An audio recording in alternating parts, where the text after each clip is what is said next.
E também a Nochi, depois de nosso noticiero, nosso colega Tessa está claro para apresentar-nos o último de moda para a temporada de fim de ano. Tessa, conta-nos. A Trend Alert, depois da notícia da noite, nós temos edição especial, mas depois acaba tudo já mais de web inteiro novembro, inteiro dezembro, e vamos aqui com a ideia, tá? A ideia já é, tá, quando nós mostrava um ticket para gift items, que é super hot para Sinterklaas. Verdade, pessoa que está claro com Sinterklaas, ou não está sendo interessada em Sinterklaas, mas também para beneficiar de toda inspiração que nós donamos no show de hoje. E não se trata aqui de regalo só, nós mostrava exatamente aqui com a tendência para coquear. Não significa como você mostra, sobretudo partindo tanto regalo assim. Nós mostramos diferentes caminhos para o shop. Lugar novo interessante e seguro nós íbamos um caminho que nós mostrava exatamente quanto regalo diferente para comprar de um dag e talvez cover inteira família mesmo assim.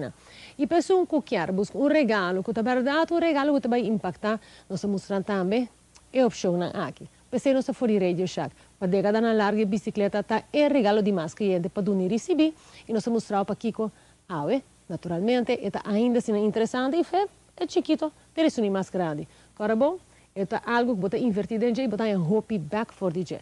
Para o programa de hoje, na notícia da noite, vamos ver exatamente Kiko mais nos Steam Store.